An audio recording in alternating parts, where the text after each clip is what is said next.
Hi, I'm Bill Best from Shock Doctor. I'm here to tell you about the eject helmet removal system that we offer. It's a new product to the marketplace that's been used and tested by professionals in AMA Supercross and Motocross during the last few years, and it's really proven itself at the professional level. It's a product that's now available for consumers through all forms of power sports. In particular, we are trying to really encourage its use in amateur motocross. Today I'm going to show you the product and how it's installed, how it's activated, and how it can be used in your helmet.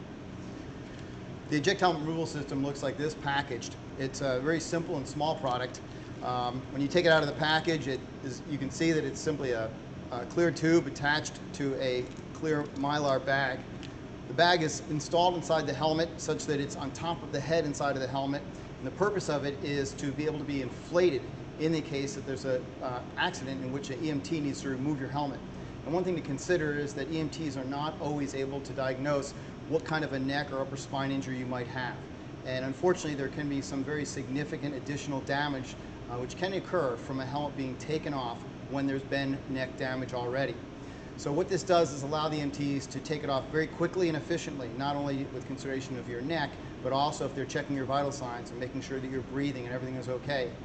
So let me show you first how one is installed, and then we'll show you how it is taken off when the system is activated. Inside any kind of power sport helmet used for road bikes or off-road, you can study the inside of the liner and look for how the unit can be installed. And it's a very simple placement inside the top of the helmet. And the vented lining can simply be pulled aside.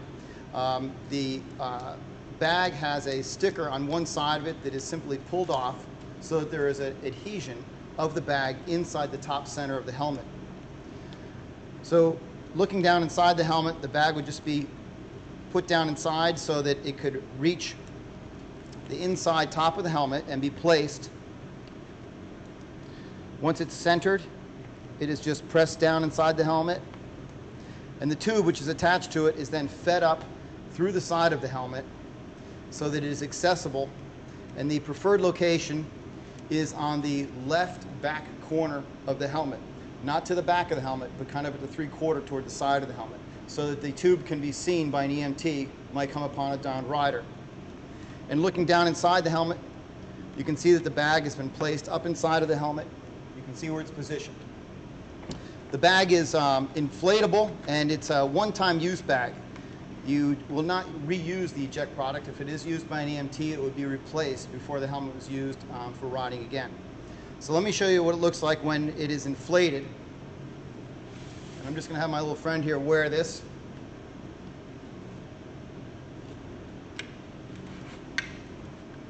And helmets today are really quite tight and have only become tighter in new designs that have come out in recent years, especially in the cheek area and the jawline. And these helmets are particularly difficult to get off.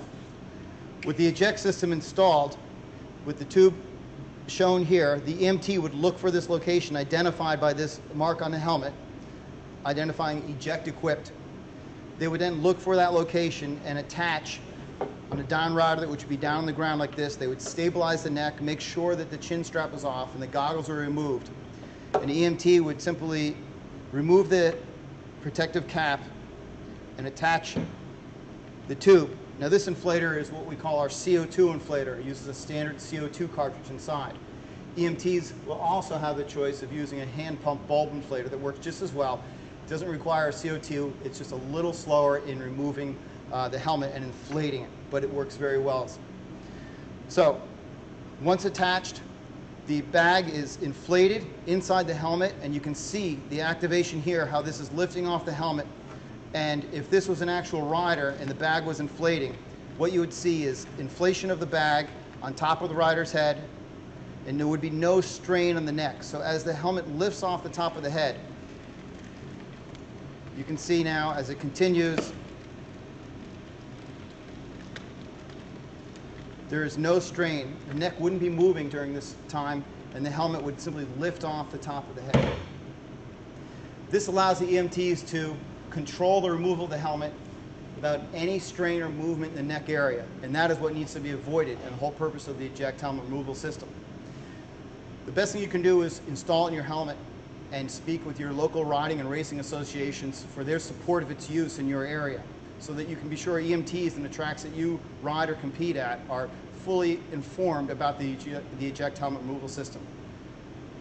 We are promoting the use of the eject helmet removal system through all forms of power sport, not just at the professional level. So don't wait till it's too late and you or someone else you know really needs the benefit of the system in their helmet. Speak to your local riding associations and the tracks that you practice and compete at.